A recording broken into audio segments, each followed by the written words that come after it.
Hello and welcome to episode 5 of Agents of Clix, a bi-weekly podcast on everything Heroclix. I'm joined as usual by fellow agents Christopher Dunn and Dale DeAndrade. Hello guys, how are you? Hello. Good. Sort of throat. Well, I am anyway. Episode 5 I already. know, I can't believe it. You've been up I was convinced you were going to say 4. Have you been up to much since the last podcast then, or been playing much Heroclix? I played a lot of Heroclix in one go. We had that. Yeah, we had the WK. We had our open. Yeah. So, how did you how did you do? I mean, I was judging the event, so I wasn't playing. So, Should I tell my story because it's a little bit shorter than go Chris's? on then. Yep. Go on then. Yeah.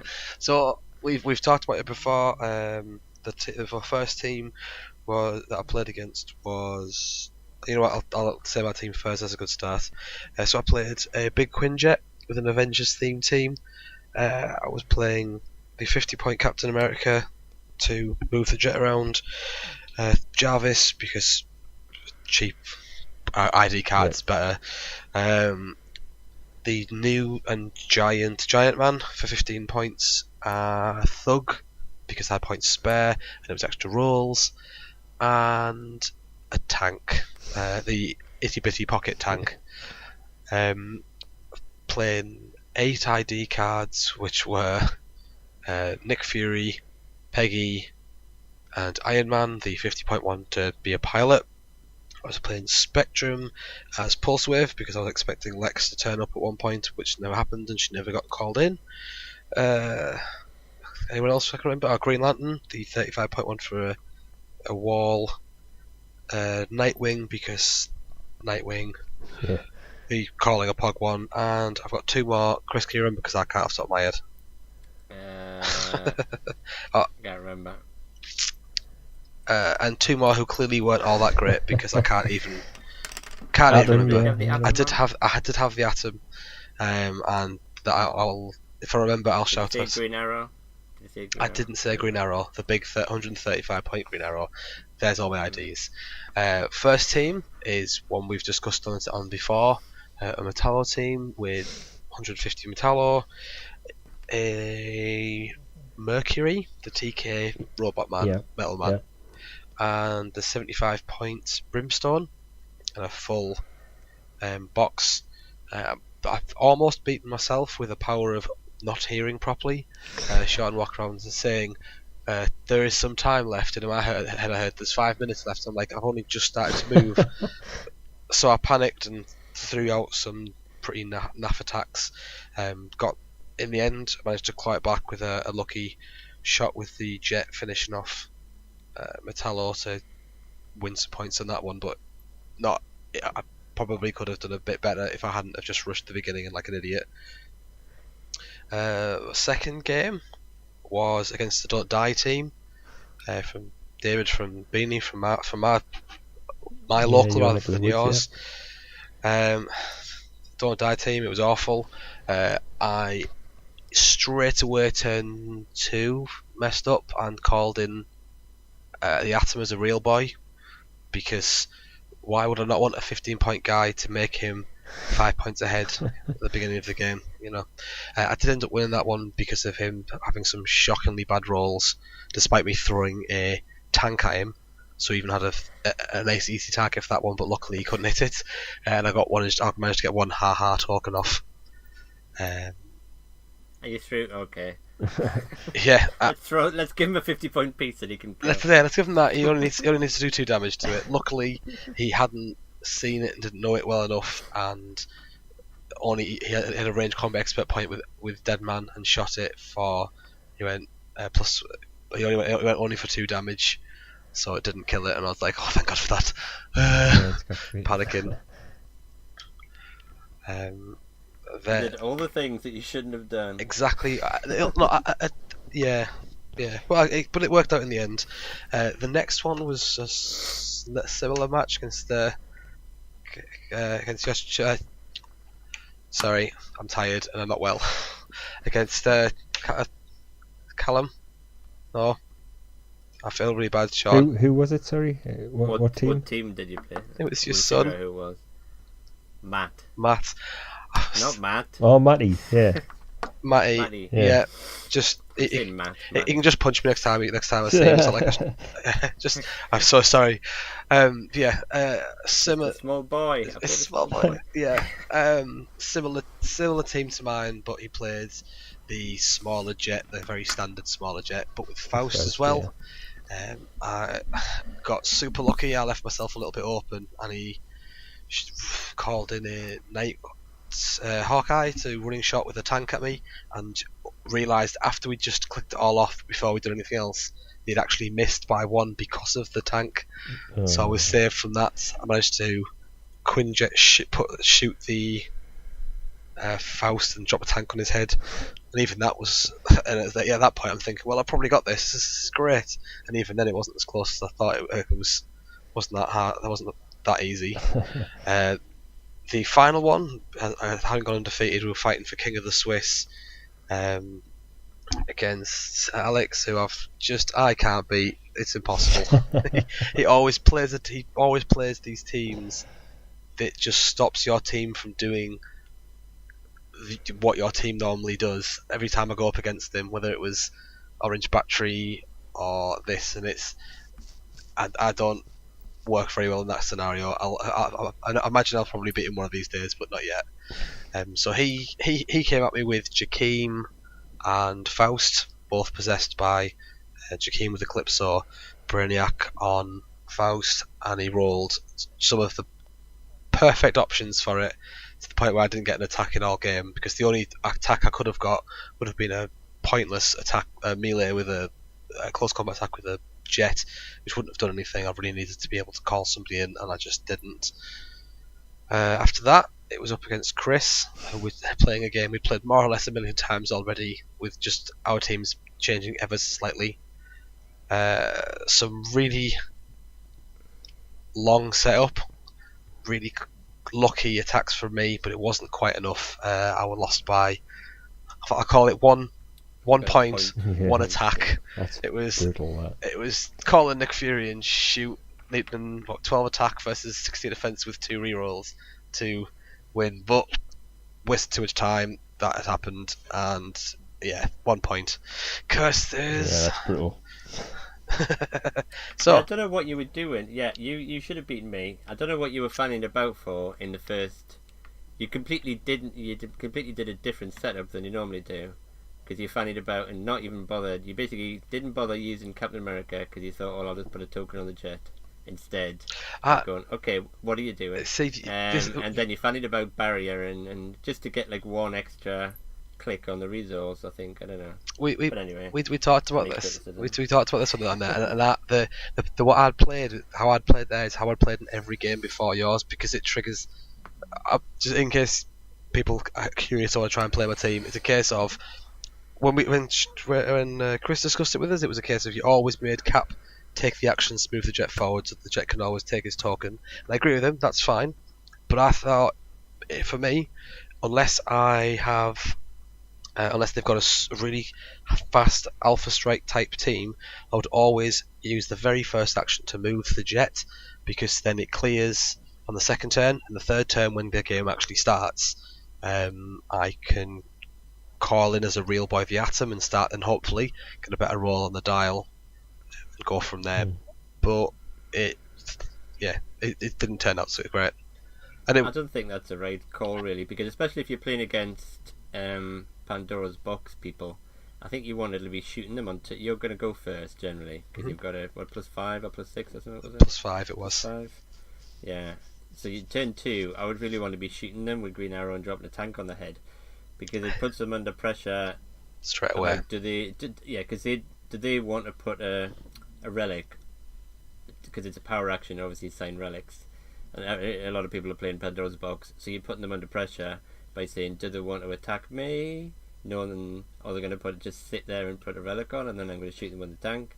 I think you sitting there putting tokens on your jet to try and get your resource dial up one extra click I think against me that probably cost you the game, really, because if you just come at me, I don't know. And then did that, I don't know. I think what probably cost the game was, I think, your 4 turns in a row of rolling perplex on the thing. It's like, I'm going to make my attack. I'm just going to wait for you to have to roll charge so that you don't have 18 defense on the guy and 20 defense on the guy and try to shoot. But you still hit me. I did. You, whatever defense I had, you were hitting us. Yeah, and it was mainly because you dropped a tank on me, and then I couldn't hit the tank for love no money, and then get rid of it to try and get my people back together. But anyway, yeah. I think if you're playing your team, which I think I really like that Avengers Jet. I do like it more than the drone version, mainly because you're gonna get to go first, and there's no real easy targets. Because normally with a Quinjet, you're going to go, oh, I'll just shoot those 2 drones. Yeah. I'm up 60 points, and I've slowed them down quite a bit. I think when I was playing against you, I was just going, right, oh, do I really want to overextend to try and shoot Jarvis or something like that? Or to shoot, the Jet. Anybody else? Yeah, because there wasn't anybody else there, or Thug, and go, okay, no, I'm not bothered. I'll just sit and put relics on me. And I hardly ever did anything, just sitting in my starting area, got a tank dropped on me, couldn't kill it, and then just getting attacked by you, and then at the end of the game somehow I won. Just how it goes. It's fine. I ended the top 8, got myself cap from World Earth X. I got myself a Bat Sentry and a nice little set of Pogs, which I think I can only actually play 2 of them, so I'll probably end up using them as really fancy action tokens until I get Sean to make his special action tokens for us. Yeah. Well, some of them are Deadpool ones. You don't know what you're going to get in Deadpool yet. Although the evil probably one, nothing. Evil one's from the Fast Forces. Evil one's actually misprinted. I'll probably use that one. Parrot Bob and Python. Python I will probably get, even if I don't get anything of Deadpool, I'll probably still pick up Python. Mm-hmm. Yeah. So that I then went on to play a battle royale and got myself another Earth X. I think I did. I wanted the Bat Sentry because it's not unique and it's cool, but the second player wanted it, and I wasn't that much of a difference, so I tried to be nice and took Earth X. I'm sure I can trade it for something anyway. Yeah. That's my story. How did yours go there, Chris? How was your ladder? I can't remember everybody I played. I think the first round I played, is it Tim from Settlers Scotland? Yeah, he was playing Anarchy, Faust, Turtle, Vanisher, I think it was. It sounds very similar to the team that I suggested for the Anarchy team build. Just saying. Yeah, I think the problem is that it likes to sit there and go, "Come to me," and I'm just going, "No." I mean, in all fairness to Tim, he made top 8 with only 10 points. Yeah. Anyway, we'll talk about that before I go into it. Yeah, I was playing Jakeem to be boring, Bizarro, Green Arrow, and Shredder Clone with 3 Sins and 2 ID cards, level 7 and Green Arrow. Shredder Clone is pretty good. I quite liked his trait, that the one you give you the -2. If you picks your character, it worked out in most games. I think in the final game it didn't really work out. If you've got 2 figures on your team, it doesn't really work very well against you. But most teams, he was sort of sitting there going, "I've got a 20 defense, and you've got a -2 to hit me. You're not going to hit us." So against Tim, basically, he had Faust. Faust is sort of, because he didn't really have anybody to carry him up, he was just sort of sitting there, edging forward a little bit, trying to lock me down. But he wasn't, because he didn't have any damage reduction or anything like that on him. His yellow power, if he ever rolled that, I don't think he did, it was basically only going to target Bizarre Green Arrow, so I wasn't really fussed about that. So I basically shot Vanisher and sat in my starting area, and when Tim tried to tempt me to come forward, and I tried to avoid temptation and sat there and won. by 40 points. I can't even remember who I played. Did I play Matty in the... No, did I play Matty? I'll just... You played Tom now? in the second round. I've got the team sheet here. Doesn't ring a bell. Go on, you then. You played Tom Rodden in the second round. All right. Yes, he was playing the Red Sun, Wonder Woman, Bizarre Green Arrow. I can't remember who else did he have. Wonder Woman, Eclipso on Wonder Woman, the Atom, and Bizarre Green Arrow. Yeah, and I think Eclipso? I basically had. Did he have Eclipso? He had Eclipso on Red Sun Wonder Woman, yeah. Just to give her more different powers and stuff. And a Force in Pandora's Box. Yeah, I basically started off by picking Plasticity with Jakeem, sticking Lust on Shredder Clone, and just going, I have Plasticity, you've gone Hypersonic me. He did have Ant-Man ID card, and I thought, he's probably just going to turn him giant and then come over and try to hit us. But he wasn't even tempted to do that, because I thought he probably needed a 9, probably 8s or 9s, because he had Perplex with the Ant-Man to even come over. He just basically wandered over, and I just took him apart. I think just Shredder Clone just was doing some free penetrating damage. I think I called in Nick, turned off Red Sun Wonder Woman's invincible top click, shot her a bit, and Jakeem cleaned up. I think that was basically it. And next round, I think I got Fausted by Tino. It was Alex right? next round. Oh, I got Fausted by Alex next round, and then I got Fausted by Tino in the previous round. I think that game against Alex, basically, we couldn't kill each other, and I lost by calling in ID card that missed. And then Tino basically just rolled the nuts on Faust repeatedly. About 7 turns in a row, he locked us down, and he still took that long to try and kill anything. I think Alex was basically playing Jakeem Faust was 2 Possessors, Pandora's Box, and Tino was playing a Mystics theme. It was Jakeem, Green Lantern, 35 points, Faust, and some Witch. He was playing. He wasn't. He was playing Jakeem Thunder, Felix Faust, the Witch, and Supreme Intelligence on someone. I'm not sure who. He pinned that on Faust. Yeah. Not on Faust. Jakeem, probably just to push him. And the All-Star Squadron ATA. Did he not have Green Lantern as well? He had. Yes, sorry, he did. Yes, he had Green Lantern as well. Yeah, and. So exactly the team that I said, apart from it's just I'm looking at his team sheet here, and it's Green Lantern's right at the bottom. Yeah. Yeah, he basically just rolled loads of lockdown powers for Faust, and I didn't do anything.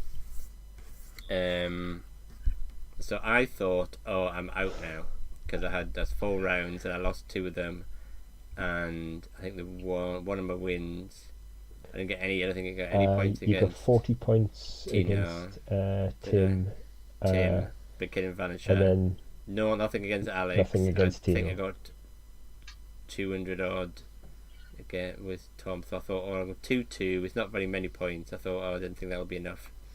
But because everybody else scored really low, I managed to squeak my way into the top 8 in 7th place, I think. You were. Yeah, it was a very low scoring. Yeah, it was. More on that later. We'll talk about that. Yeah. And I think in the top 8 playoff, I got against Dale. We've already gone through that. I basically didn't do anything. Killed the tank, killed Atom, and I think that was probably an equal into my D cards, and I won apparently. I'm not sure how. Top 4, I got Tino again. This time he did not roll the nuts on Faust. Faust died to Green Arrow shooting him in the face. Jakeem came running up trying to shoot me, ended up doing 1 damage to Bizarre Green Arrow, and then my Jakeem splattered him over the head with an ultra heavy object, and that was that. So revenge was sweet.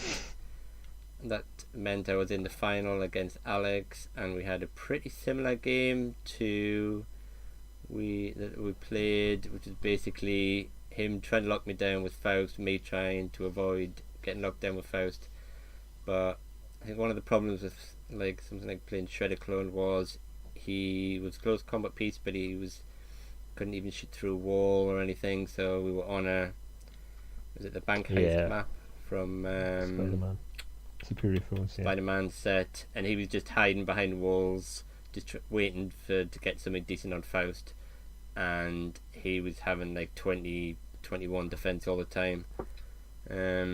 So I just couldn't really risk, because picking, I'll just pick Hypersonic and come and have a go at you. I would have just died. So we basically jockeyed around. He hit me a little bit. I managed to heal back up. And then had a bit of a swing at him at the end game. He missed me and went to a roll off. And I rolled a 6, he rolled a 7. So that was exciting, and he won. And that match is actually on the YouTube channel as well, for anybody who wants to watch it. It's riveting. It is, yeah. What I will say is the audio quality is excellent. It's much better, yes, than the early videos. Yeah, because you got those microphones.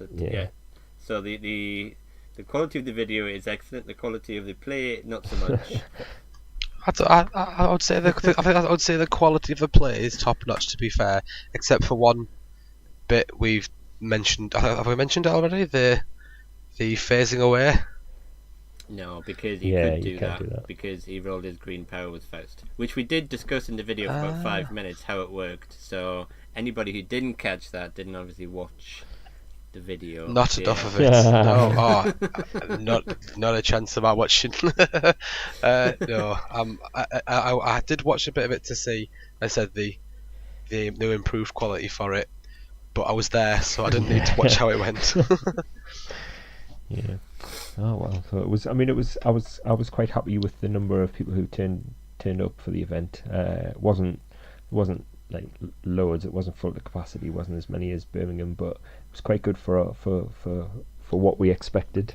Well, I think the local guys turned up. We knew that, like, because we're not very close to other areas in the UK that play have like a decent player base. We knew that there was going to be a few guys coming, but all our locals turned up, even the guys who don't come on a regular basis. Yeah. I mean, I thought it was quite successful then.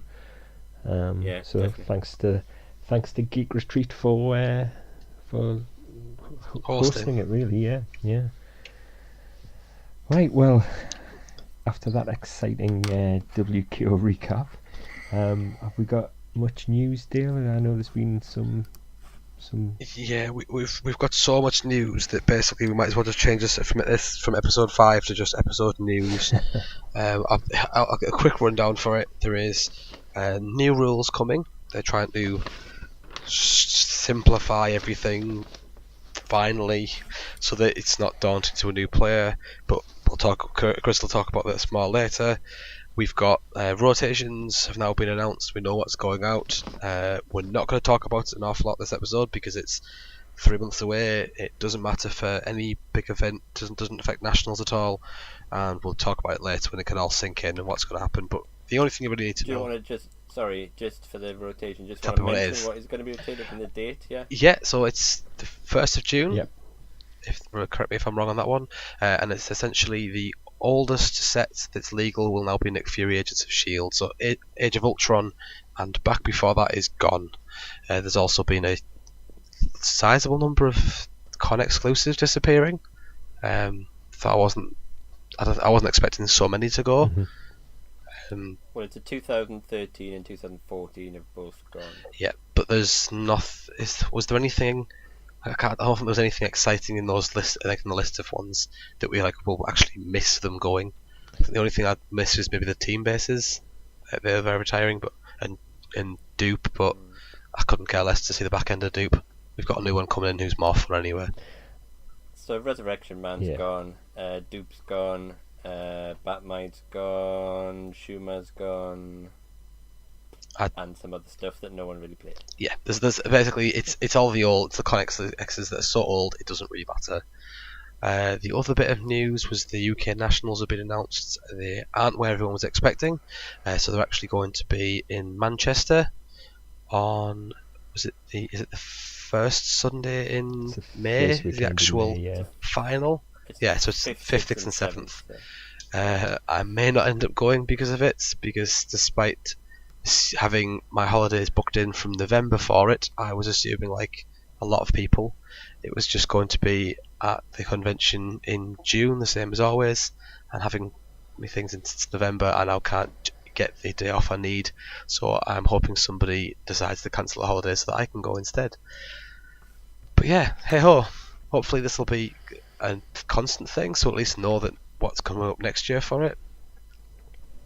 Well, you say that. Yeah, but what I'll do is I'll just book every first week of every month off, every weekend for it, and then I'll cancel them each month something goes by. But yeah, there's my 2 cents for it. It's just a shame because that's the last chance to qualify on this Saturday as well, isn't it? It is. Yeah. So you have to go there. And it's sealed qualification as well on Saturday. 2 of them. Ugh. Yeah, that's fine. I don't think I'll have too much of a problem with that personally. I think, especially when you think in the number of people who are going to make the top, will be people who've already qualified who've got nothing else to do on a Saturday and just want to spend their time playing Heroclix because that's what they went there for. But yeah, that's a thing. So I think that's pretty much all the news that we're going to go into now. But I'm not sure if we talked about it before. I think we're going to do as a group, talking through our thoughts on Deadpool, a set review if you'd like. Set review, yeah.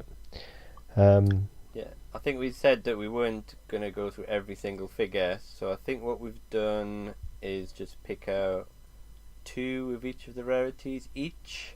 Yeah. Yes, and one cheese each. And we're just going to go through them. These are not necessarily the best figures in inverted commas or the most competitive figures. They're just, we picked 2 each that we thought is interesting or we wanted to talk about. So if we've missed out your favourite figures, or we've missed out figures that you think are competitive, we're not making a comment on that. But rather than just going through every single figure, just for time's sake. I'll make a comment on that. That we have mentioned every single competitive figure because there isn't it. There's basically not in the set. Okay, right. 5-star cowboy. Yeah, right. Who wants to kick off then? I can if you like. Yeah. Go for it. Okay. Well, so I thought what we could do is, because obviously, as you said, Chris, we've picked 2 figures from each rarity. We could do we'll go through one at a time. So I'll do my first one, and then you can do one, and then Dale can do one, and then Okay, sounds good to me. So my first common pick was the common cable, number 14. He's 120 points, which is no small investment, but I kind of picked this figure because I think out of all the cables that have been clixed, he's probably the best one. 7 range, single target. He has the New Mutants, 6-pack, X-Force, X-Men, Armor, Future and Soldier keywords, so quite a few keywords there. He's got traded stealth in Dome. He's got a special movement on his top dial, which is phasing teleport, and if he moves 5 squares or less, he then may make a closer ranged attack at the end of that move. He also has special defense on his top 3 clicks that allows him to use invulnerability and grants him energy shield deflection if he has less than 2 action tokens. He doesn't have that special. He has that special movement on his first click, and his 4th click, and his last click. 11 attack Pensai, top click with 4 damage prob. I think he's quite a good. I mean, he's no Nick Fury. Don't get me wrong. But I think he's quite good for sealed. He's definitely good for sealed. I think because especially with it being a common, prob is obviously vital. Something like 11 attack, 4 damage with Psychic Blast. Traded stealth as well, because he's probably not a huge amount of people with improved targeting nowadays. I've not seen a huge amount of them in the set anyway. So yeah, if you pull them with a seal, definitely. So yeah, that's my first pick. Who wants to go next? Yeah, you can go next, Chris. It is. Okay, right. I have picked Madcap, which is, I think is there two versions of this one? There is one of the A and B. Anyway, it doesn't really matter because they're pretty much the same, apart from they've got slightly different traits. For the sake of it, I'm just picking the Mercs for Money trait. So Madcap, he is 100 points, which is, if you look at his style, you go, well, I'm not really sure why he's 100 points. He starts off with sidestep, toughness. He has basically no flight, no indome, anything like that. Low stats, pushes on to like plasticity, poison, and perplex for most of the rest of his style. The reason you would ever want to play him is because of his couple of traits, not the Mercs of Only one. He's got one trait that says boop. Adjacent opposing characters can't make attacks unless the attacker character named Madcap, which is obviously rather good. And his other trait is instant healing. When Madcap takes damage, after action resolve, roll a d6 and heal Madcap half of the result. So he's just extremely annoying. He's going to move, you're going to probably carry him up, stand next to somebody. It's a shame he doesn't get that plasticity on his top click, rather than on a second click, because they're going to have to attack him, and if they can't one-shot him, he's got the possibility of just getting all the damage back. I think the problem being is just he's like too expensive. Yeah. Most of the time, you could put some points into him by giving him other bits and bobs. Maybe he's a symbiote, I'm thinking. If you were going to go along the round of playing special objects, give him what does that give? Shape change plasticity? Automatically breaks away. Yeah, I think that would probably be good. And the potential to get +1 to his stats as well. Yeah, I don't think I would want to like start possessing him or anything like that, because it's just far too many points. But if you've got sort of a fast taxi, get him up there and just see. He's probably similar to the Bizarro Joker, where you just want to try and tie people up and just make it really difficult. Apart from he's like twice the points. But he does something that no other characters do really, so that's why I sort of picked him out. But as I say, you might be able to make him work, but he'll probably be very annoying for anybody who's for people who do like low damage. Any other thoughts on that? No, I think you're right. I think you're right. He's too expensive, really.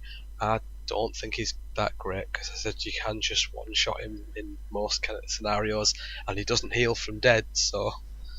True. No. If he's dead, he's dead. So is it me next? Yeah, you next. Yeah. Yeah. So for me, I've gone for the boring one. I've gone for the 001 Deadpool. I mean, he's one of the 3 I think personally that are like really good.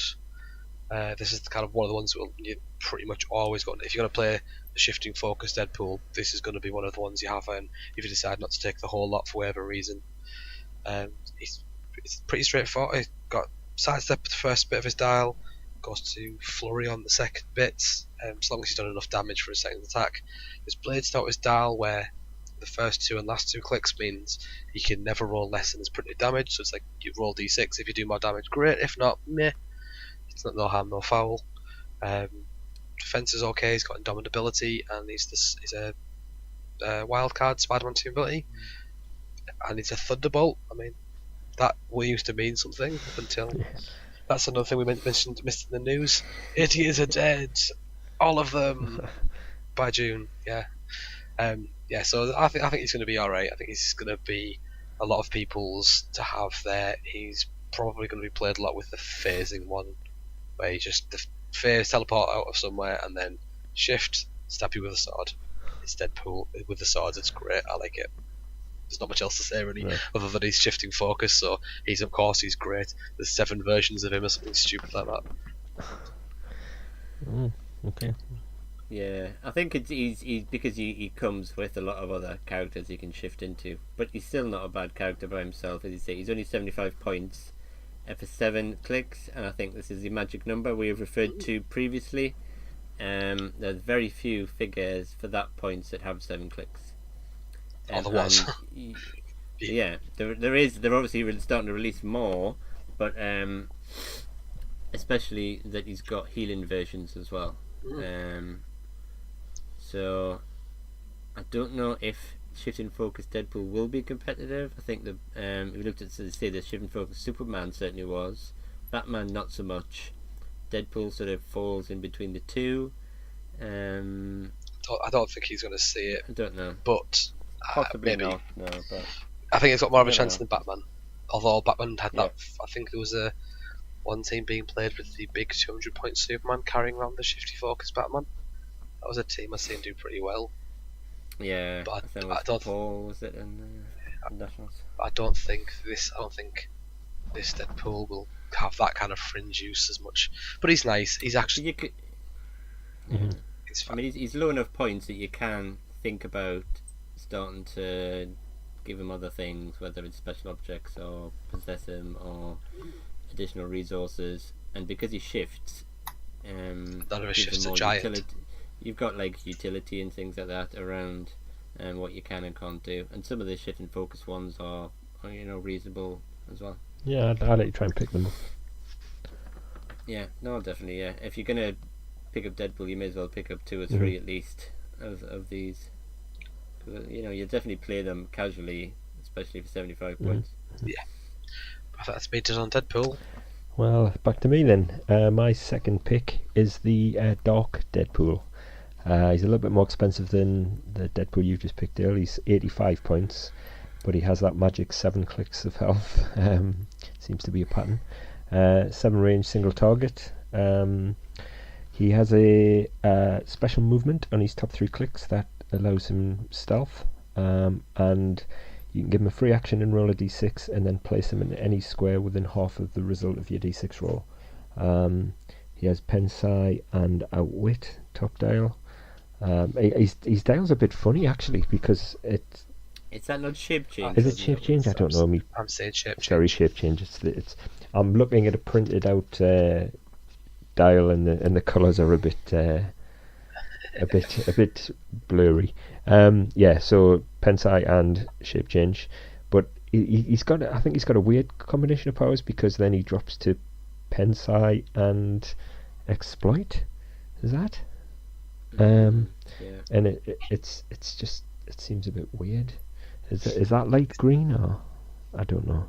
Yeah, it is exploit. Yeah. I just think it's a bit weird. I think that's the other combinations are not too bad.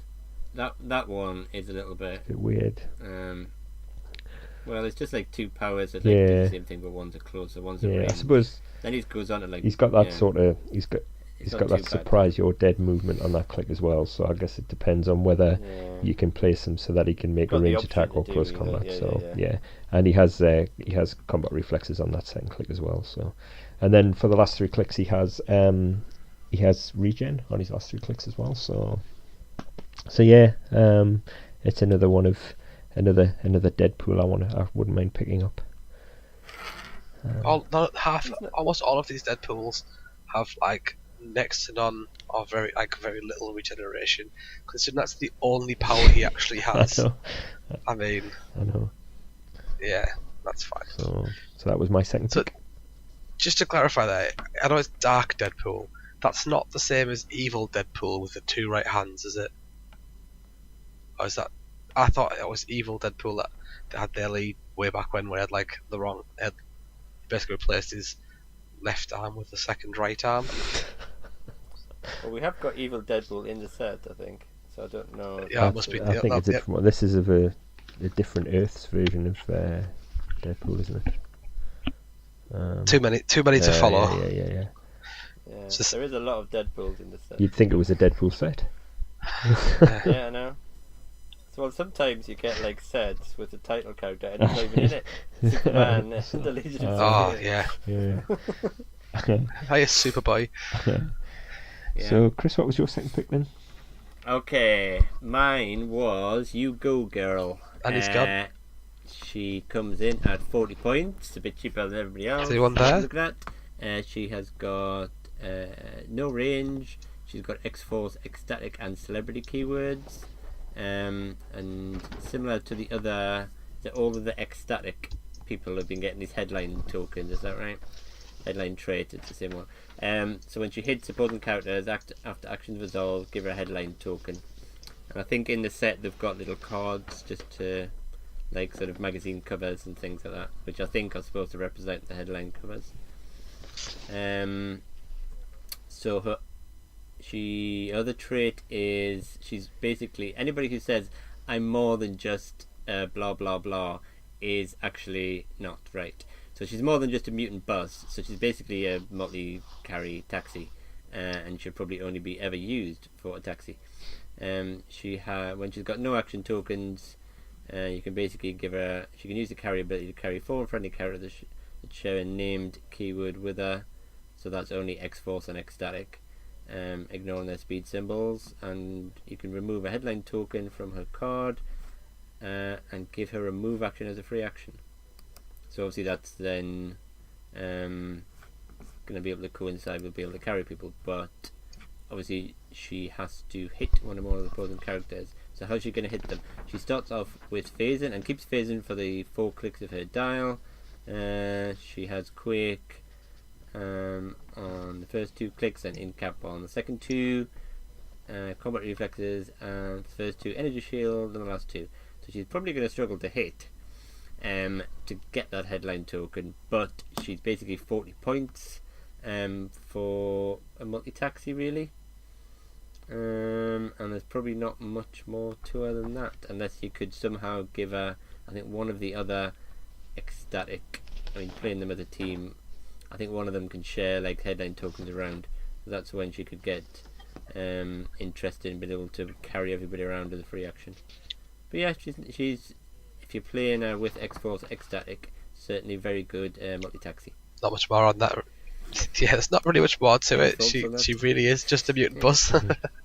No, I'm trying to pick it. Yeah, she is. Anybody who says that, I'm sure there's another character that says, I'm not just your taxi. Is that like Vulture or something like that? And then all you play him for is just getting people around. So whenever anybody's got a trait that says, I'm not just blah blah blah, then actually that's all you want. That's fine, you know. So you get what you're paying for. That's what she does. Yeah, 40 points, you can't complain, right? Yeah. Especially, I mean, phasing's very good for having like a taxi, and you know, if you can carry 4 people, definitely. So, my next one, the best common in the set, Tippy Toe. Oh, when superheroes. Yeah, I remember this when there used to be a game of superheroes. Now it's a game of chipmunks. Tippy Toe. He's 25 points. He's tiny. Leap climb super senses his whole dial. For reasons I don't really know, he talks to squirrels and gets squirrels to eat your nuts on the first click. If you stood in free action, deal 1 damage to an opposing character within 8 squares, line of fire that occupies printed hindering terrain. But it's 25 points. He's another animal. He's tiny, so he doesn't really cost anything to just waddle around with you.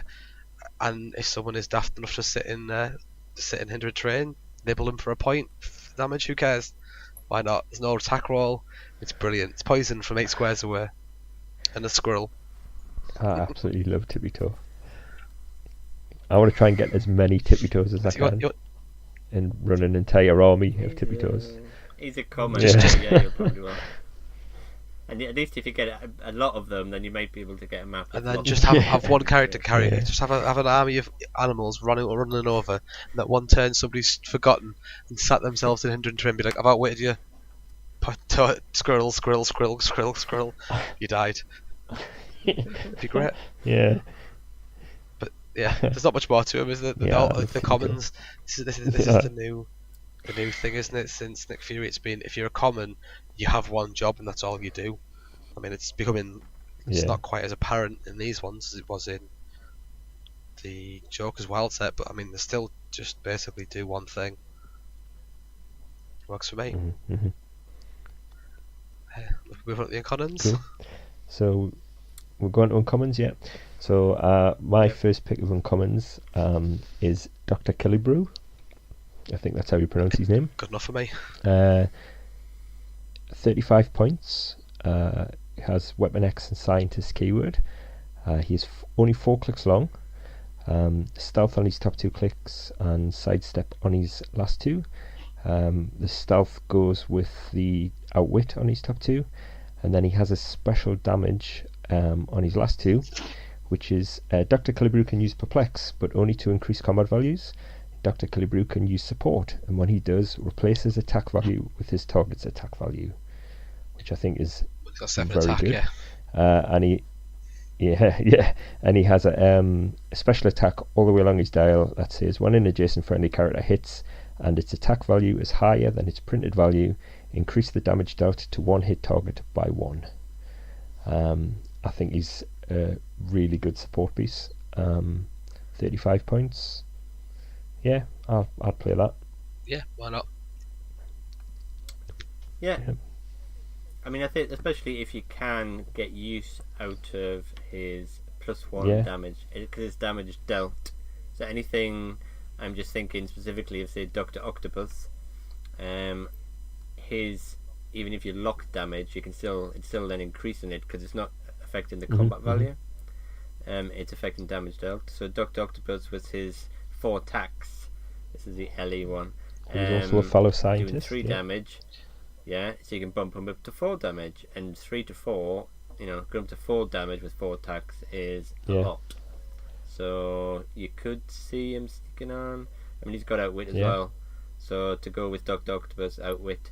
So if you're carrying them around, he's bumping his damage up, which is one of the only ways to increase locked damage. So yeah, there might be other ways that you can use that. Get the most out of that. See some play, definitely. Yeah. And that support, I think that support role is good as well. I mean,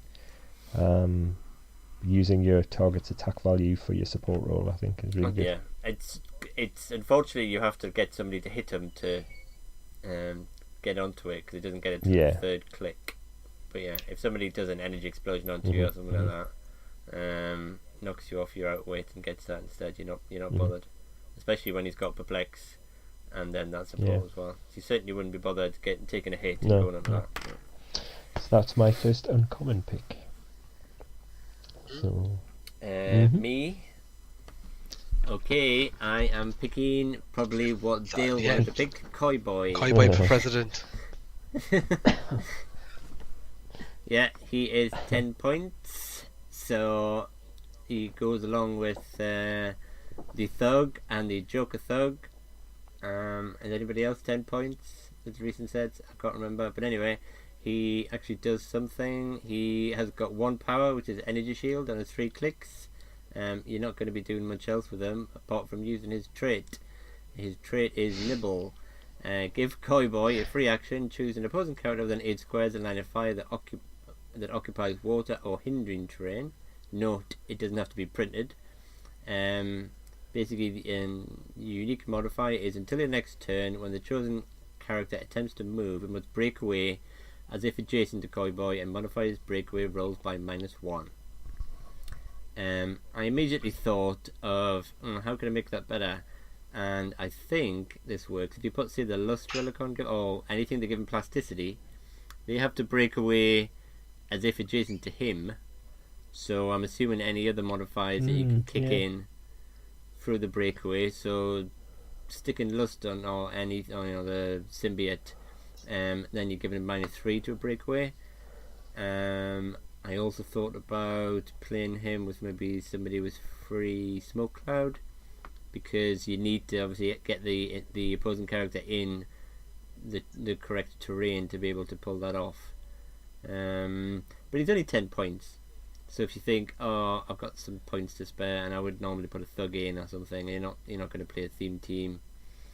He's certainly the new standard. Worth a punt, really, because just being able to tie somebody up is just annoying for 10 points, especially if you're an animal themed team and you're playing a lot of tippy toes, and get them in that hindering terrain to stop them moving out of the hindering terrain, and then shoot them bits with Your squirrels biting their nuts. Yeah, that's basically. He is heads and shoulders above Thug, Morlock, Court of Owl people. If you've got 10 points spare, he is the new go-to. Yeah.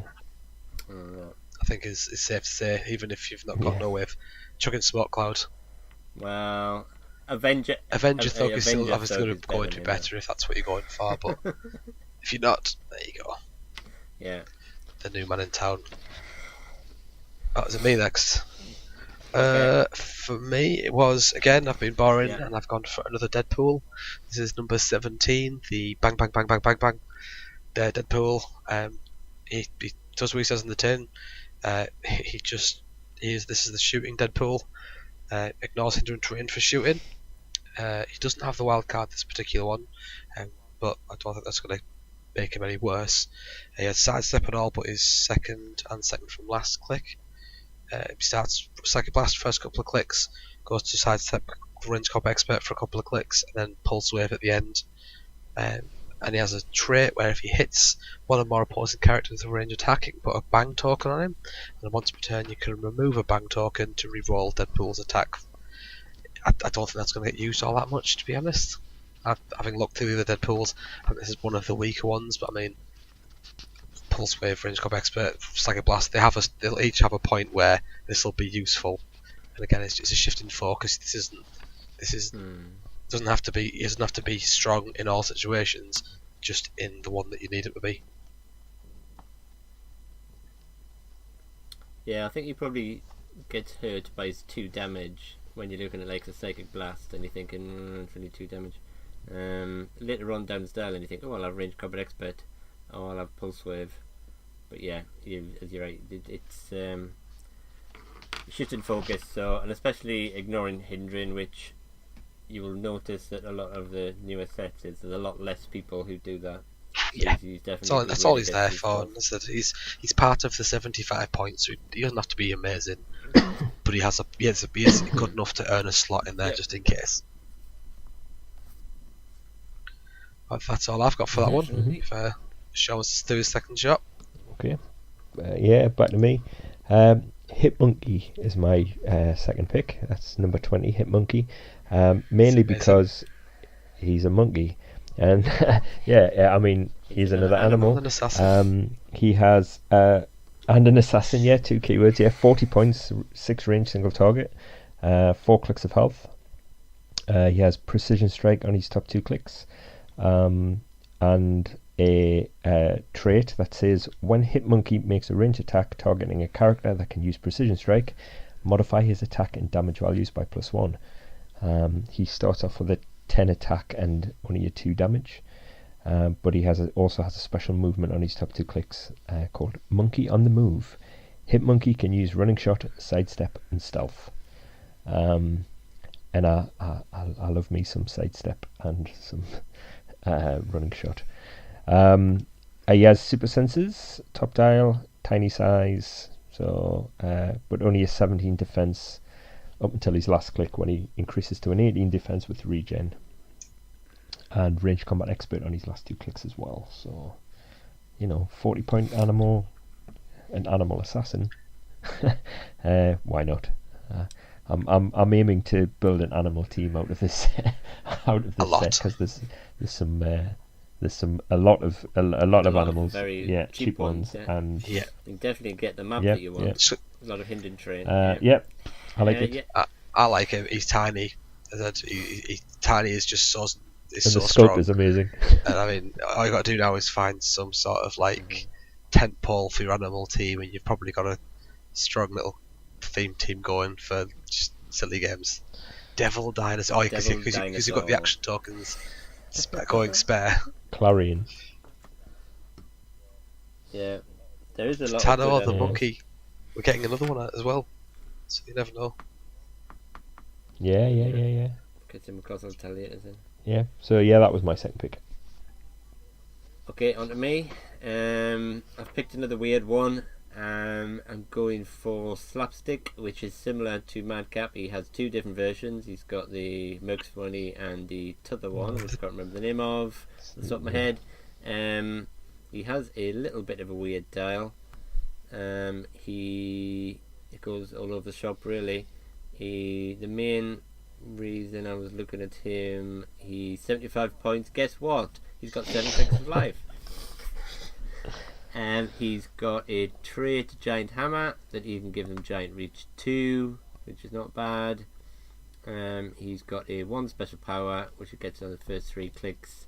Is when an opposing character takes damage from slapstick attack after action resolve, the hit character cannot move during the next turn and is immediately given an action token, which is fantastic. Now you just have to try and hit them and give them damage with your 10 attack and 2 damage. Starting off, so he's worth putting a little bit of effort in to try and bump that up. You could... Is Harley's hammer give him Quake or something like that? Yeah, I think it does, I think that's sort of thematic, having another hammer. Yeah, because you can... If you can give him some way of hitting more than one person, then they're all stuck, not been able to move, and all be given action tokens. He's only got leap climb, but maybe he's... gets a little bit better going through his dial, but I'm not going to say what his stats are because they're all over the shop. He has got the Heroes for Hire keyword. Now, quickly before ATAs rotate, you could give all these guys ATAs and then just run up next to somebody and use that to get them a free attack with the Heroes for Hire ATA. But anyway, yeah, I mean, again, I'm picking out people who do unusual things. His stats aren't very good, but I'm sure he will be. If you can get that to work, it can be very annoying. So next one then, is it? Yeah, great. For me, my last common pick was Domino. 90 points, a standard kind of dial-wise, just running shot for half of it for the first couple of clicks. Sidestep after that down to nothing. Precision strike for the majority of the dial, going to blades and shape change towards the end. 1 click of regen and combat reflexes and super senses towards the second half. It's got stealth, same as all the X-Force. The only real interesting bit for it is her trait. She has traded probability control because it's Domino, of course she does. But the other bit of it is that when an opposing character rerolls the attack while targeting Domino, you immediately modify the attack value and damage value by -1. I was just thinking through that one, and I just thought that's open to some abuse if you can get a couple of them, or can give her some better defense. It becomes really annoying if she keeps re-rolling you and you get -1, and then her buddy next to you re-rolls you and you get another -1, because it says immediately modify. It doesn't say anything about it having to be from her, even if they tried to use like a theme team re-roll. I think there's been a ruling on that actually, that it does stack. So it's like if you can, I don't know, maybe there might be a place for sticking an entity on her if you could try and get some more damage onto her, give her impervious, and all of a sudden it's going to be a real pain in the backside to get through. Yeah, maybe, but it's the most. I think the uncommons was the dull side of this set. I was looking through it myself. I like Domino though. I think there's been some good Dominoes. I think the last Domino and the last Deadpool set was. I don't think this one shines a light to the Dominoes that came before, or even the one from the Fast Forces set. I think that trait was strong enough to be worth a mention, even if the dial itself isn't. Trait stealth, which is all over this X-Force set, but anyone with X-Force keyword seems to just have the trait slapped on there as well. But I think she's alright. That's pretty much all I've got on her. Okay. Onto rares then, yeah?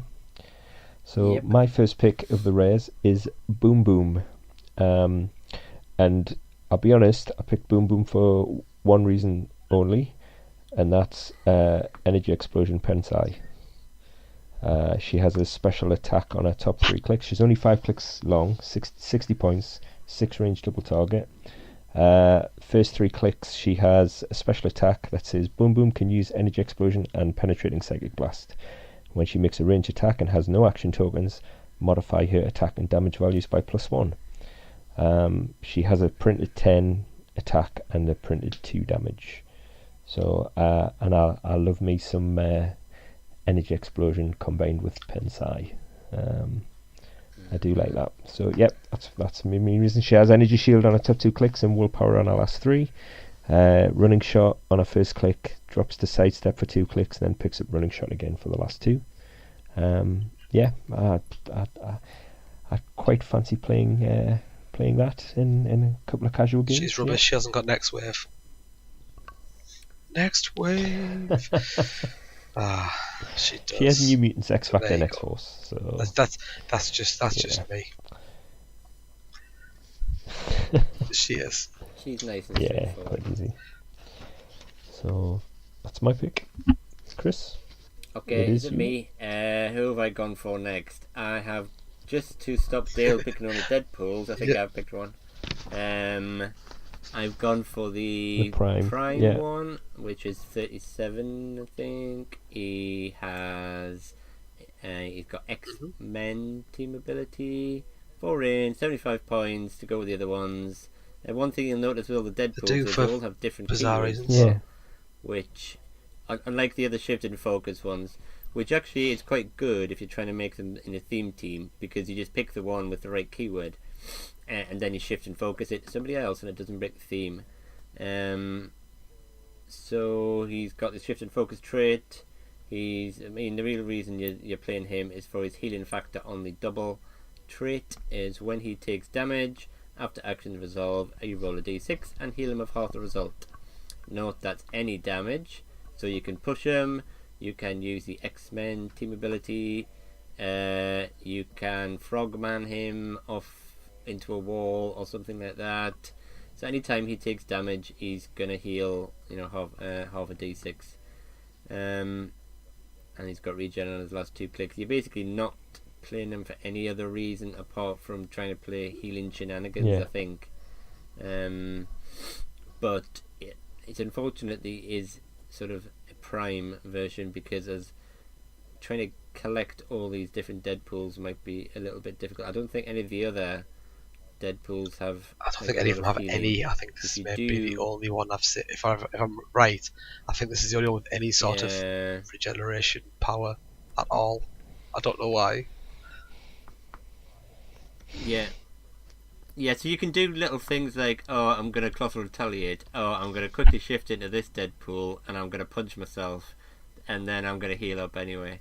You don't want to hit yourself too hard, but, there's lots of different ways to damage your own figures, especially when he's got the X-Men team ability. He's going to heal somebody else, and then he's going to heal himself at the same time, hopefully. So yeah, that's pretty much it. I'm not even going to bother telling you his stats, because you're not going to use them for anything else, probably. So, since he took up that Deadpool, and everyone already knows the non-Prime version is just the Phasey Teleport one, it's the first one that got leaked, I went for the actual interesting Deadpool, the 33.1. First click, pretty standard Deadpool, running shot, lever attack, energy explosion, double target. Last click, for reasons I haven't seen the dial to know what these are named for, but for some reason he has hypersonic speed, lever attack, energy explosion, 18 defense with invincibility, and 3 damage range combat expert. Pretty strong click for 75 points. And his mid dial is entirely identical, bar his defense powers, but no one cares. He turns tiny, gets a range value of 3. Once per turn, if a large friendly character carries Deadpool and he's moved at least just 4 squares, Deadpool can make a ranged combat or close combat attack. So he also gets carried around like a virus, like this Metellus does. He's meant to be essentially a key ring, isn't he? So this is, you have your normal characters. If you think have a Deadpool with not doing anything, got a couple of action tokens, whatever, shift at this one, have his buddies carry him around, walking off, running away, running shot, and whatever it is, and he just pings for 1 damage, which has got precision strike 4, so if he hits it, it's going to land some damage on. It's fine, it's funny, and that last click, if you can get to it, it's just stupid. 75 points, I would do 11 attack, 5 damage, range attack, 7 range. It's great.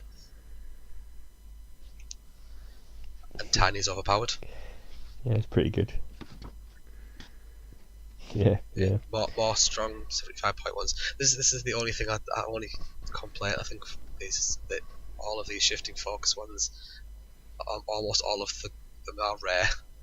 It's like they almost all take up the rare slot, bar 2 or 3. It's like getting them all is going to be a nightmare. That's all I've got for it. Okay. Oh, yeah. Yep. So back onto to me then. Second pick. Sticking with my animal theme, I've picked Squirrel Girl for my my second pick. She's unique. She is only 85 points. Has Avengers, Great Lake Avengers, and animal keyword. Pretty standard dial, I would say. Charge with toughness and sorry, I can't see that colour on that one. Exploit weakness. Yeah, God, I'm sure I'm going colourblind. Yeah, so she's got that. She's got charge for 4 of her 6 clicks of health. But it's for the traits that I've got her in there because she can bring squirrel bystanders into the game. I'm not going to try and even say the name of the trait. It's like Chuck Chitty Chit Chit Chick. Yep. Is the name of a trait. Give Squirrel Girl a free action when she has 1 action token and place a squirrel bystander adjacent. She has another trait called Squirrel Armor. Once per game, give Squirrel Girl a power action if there are 3 adjacent squirrel bystanders. Remove them from the game, and when you do, modify Squirrel Girl's combat values by +1 for the rest of the game. And her final trait is Fighting Squirrel Man.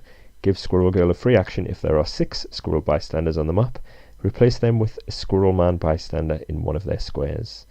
The squirrels have Leap Climb, just with an 8 attack, 16 defense, tiny size, 1 damage. Their actions don't count towards your action total. And Squirrel Man has a charge, super strength, impervious, and 3 damage, and his actions don't count towards your action total either. So yeah, I mean the chances of you getting a Squirrel Man out, you're looking what? You've got to have 6 squirrel bystanders on the map. It's and yeah, she can't do it every turn because she's going to do it. It's going to take at least 9 turns to get a Squirrel Man out. It's probably never going to happen, but you never know. Oh yeah, I think you probably want to go for Squirrel Armor because you can get that out reasonably 12 quick. attack, 4 damage. It's going to be brutal. Yeah, because she's got printed 11-3 on top dial, so 12-4 will be. Yeah. So yeah, and pair her up with Tippy Toe, or even just an army of Tippy Toes, and a cowboy. That's what I'll be running casually. Where's Monkey Joe? Have I missed something? Has he died? Has Tippy Toe replaced him? I don't know. I don't. Fair enough. I don't think so. I don't think so. So yeah, so that's my second pick. Yeah. So Chris, what's your second pick? I have gone for another bystander generator. This one is probably the cheapest one we've seen so far. This is Princess Python. So this is something to use all your Python tokens that you've got from attending your WKOs. She is 30 points, 4 clicks, 0 range, Femazon, Serpent Society, and Animal keyword, Sean. Yeah. She's got Mind Control on her first 2 clicks, and then she's got a special attack power for a whole dial.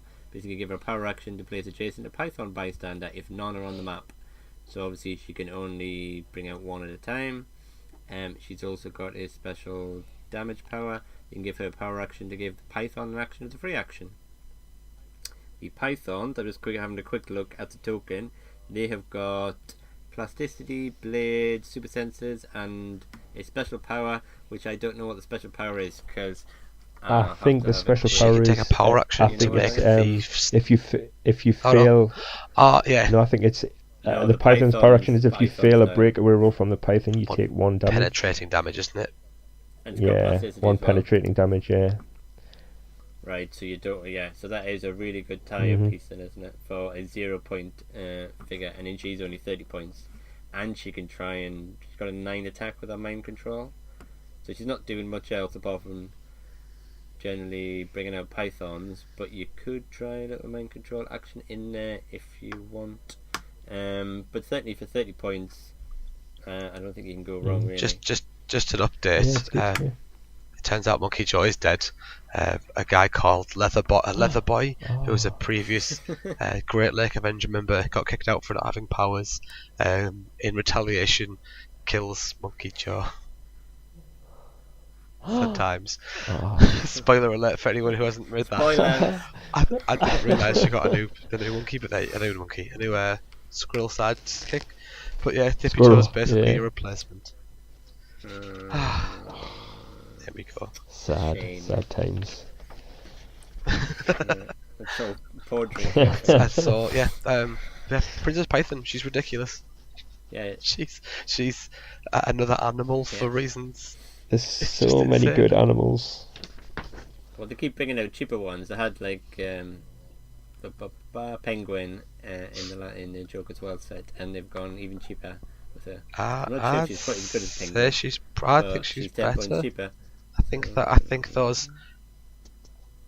Penguin's got a bit more sort of options, and his you can bring out more than one penguin. So if you can give him time, you can bring out a few of them. But that one is a real nightmare. I mean, it's not tiny. It is, and it's the one time where you don't want it to be tiny because it's got that plasticity. It's brilliant. She's great. Yeah. She doesn't have mind control. You never know. You might find use for that. So is it my last rare choice? It's your last rare. It's Howard the Duck. I mean, it's Howard the Duck, of course. He's brilliant. He's 50 points. I've never been a huge fan of Howard the Duck beforehand because it's stupid. Whatever. But he's got sidestep as a trait, stealth for a couple of clicks, and then 3 clicks. He's got 5 in total. 3 clicks with flurry. Is mid dial, so 2, 3, and 4. Has incapacitate. When he does, he attacks all adjacent opposing characters. He has combat reflexes for the first 2 going into super senses. But I think the real reason why he might actually get some play is that he has, depending on how the wording changes go, on whether we make out Wit great again, he turns off powers, with the only thing being that you can only pick a power that an adjacent friendly power can use. Funnily enough though, he happens to have Mystic's keyword. There is one guy called Jaki who can have whatever power he bloody wants. So I think he might get some play being tiny. He just gets carried around. He doesn't have to do a huge amount of things, and he turns off powers. I mean, it's 6 squares, line of fire. I think it's fine. Maybe stealth might hurt for him, but I don't think it's the end of the world. He does. I think he's fine, and might see a little bit of play as a replacement for something like what's her face, Peggy, because cheaper, smaller, and there's another Mystic, maybe. Although he does turn off all characters' power, so he'll affect your own characters as well. So you basically turn off. You've got to have that power, and then he turns that off, and he turns off the same power for. It's not that great, but as I said, it's a fringe situation, and you don't have to do it. He's not really not doing particularly, much else apart from that, but though, is he? He can sidestep. He can sidestep once he's been carried and done that action. He can sidestep off, and if he can't see Jakeem, he can't stop him from using whatever power he's picked.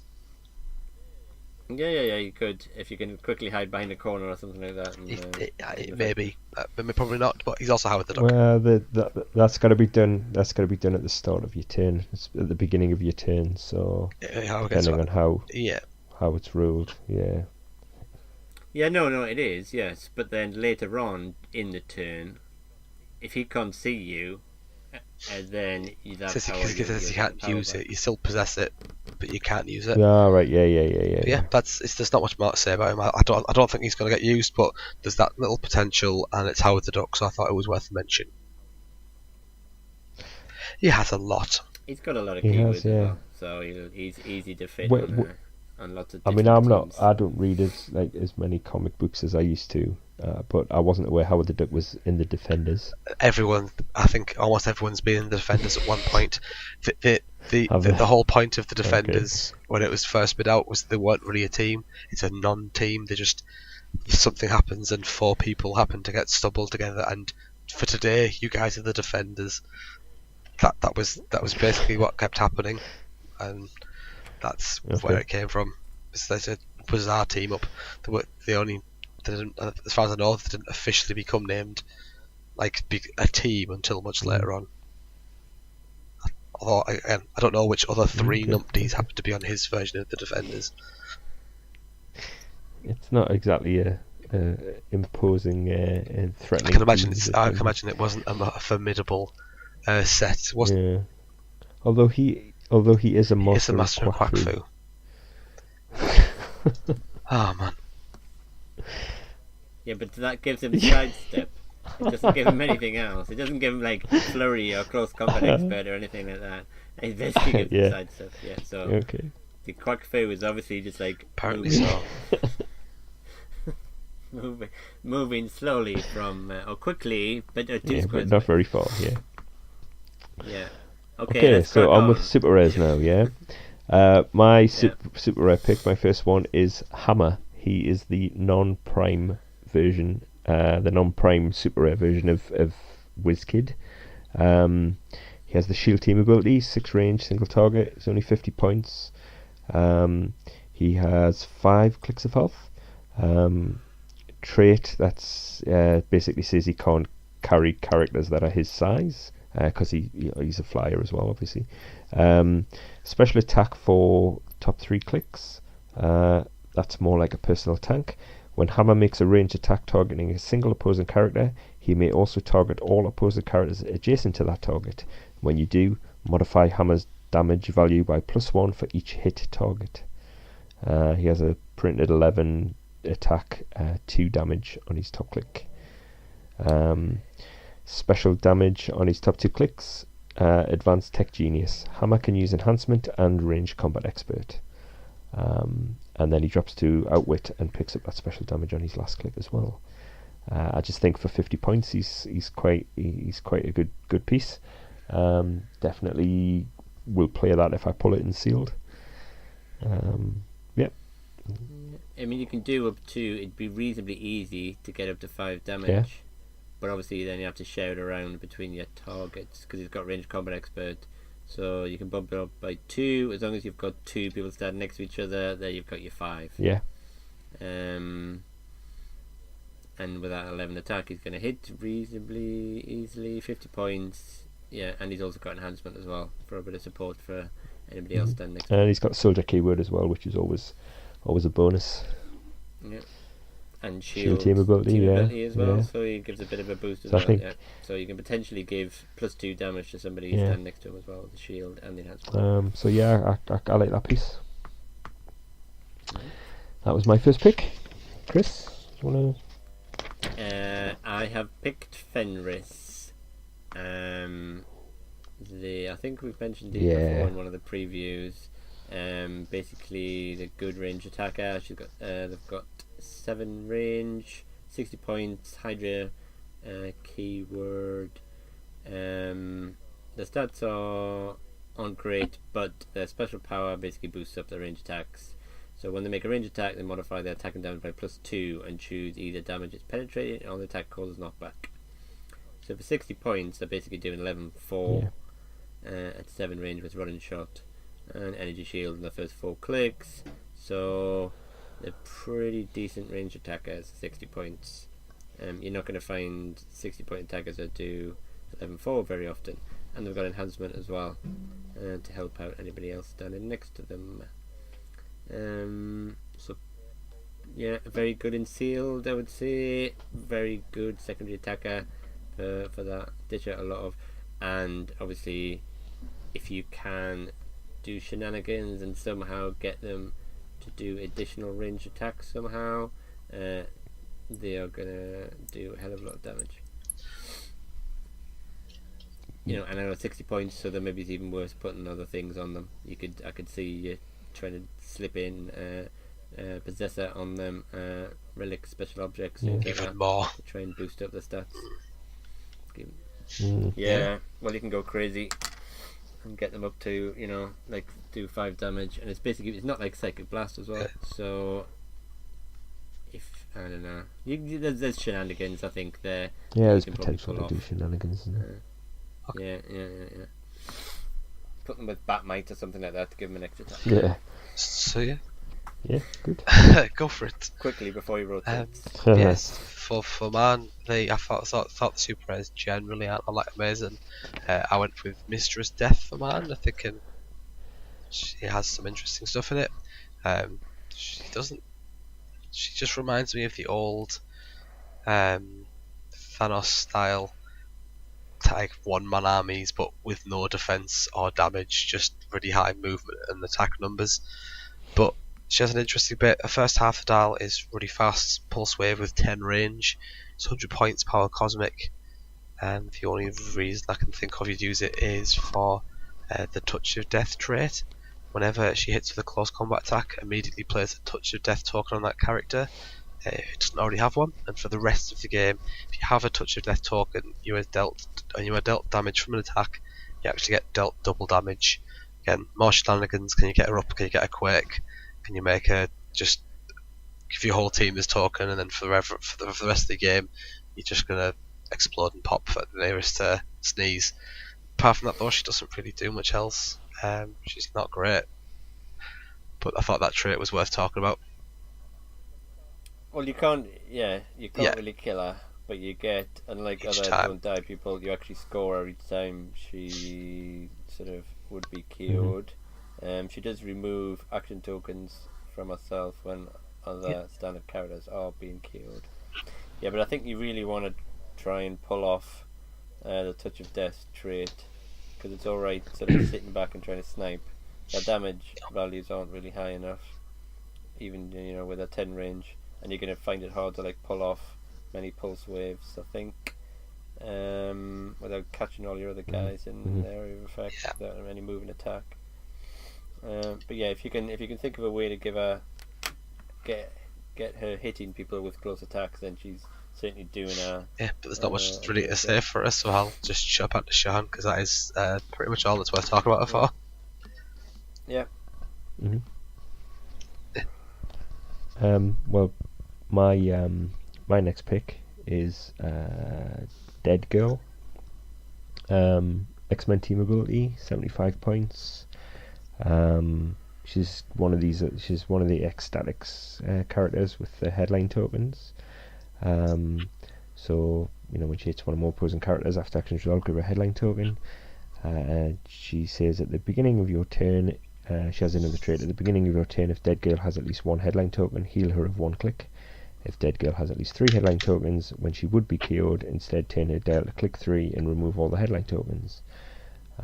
She has a special attack on her first 3 clicks that says Dead Girl can use Blade's Close Fangs, and until your next turn, characters hit by Dead Girl cannot use Stop. So yeah, that's potentially getting rid of any rid of any stop clicks if you can survive and not get one-shotted with her, because she only has toughness on her first 3 clicks and then drops the super senses. So six clicks of health as well, so she could potentially be one-shotted. But yeah, I like her. She has charge and exploit on her top dial as well with an 11-3. So yeah, what are your thoughts on her? Meh. I don't like that. It's like Blades is nice and all. There's the coffin nails, white square power stopping stop clicks it's alright, but I mean I don't think he's gonna get much use out of it. I think I don't know. I think it's yeah. It's too specific. You're not going to play her No. that. But I mean, if you're playing her in, yeah, if you want that's to play cute. ecstatic, probably. and you're trying to get some headline tokens because you can actually heal herself when she's got a headline token. She can like come back to life if she has 3 headline tokens on, things like that. So yeah, if you're playing a few of them, and I'm sure, as I say, there's characters that allow you to like share out your headline tokens, things like that. You're gonna see and she's not bad for 75 points in sealed as well. Definitely in having sealed. somebody with charge exploit with an 11 attack, and you can potentially roll your blades as well. And she's a flyer, carry other people around. Yeah, not bad. So that was my second pick, Chris. I have gone for another character which I think we briefly mentioned in a preview. Strife. Dale doesn't like him. He's expensive. I'm going to say that. He's 135 points. He has 7 range. He's got some not very many interesting keywords. Mutant Liberation Front, which I don't know if anybody else shares that. Armor and Future. You're mainly, I think, playing him for his Legacy Virus trait.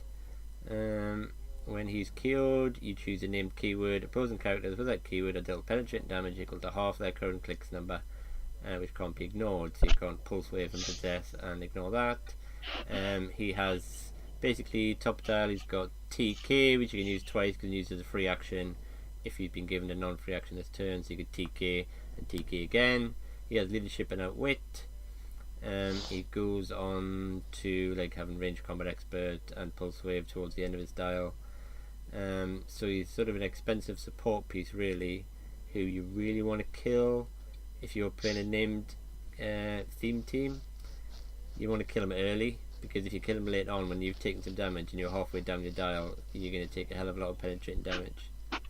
So he sort of has a target over his head if you've got, if you're playing like a named theme team. He's probably too expensive, but he will give some people the jitters if you're playing like a big Avengers team, especially if somebody has like a second starting line that they're starting on, and they're starting on like Clix 6 or something like that already.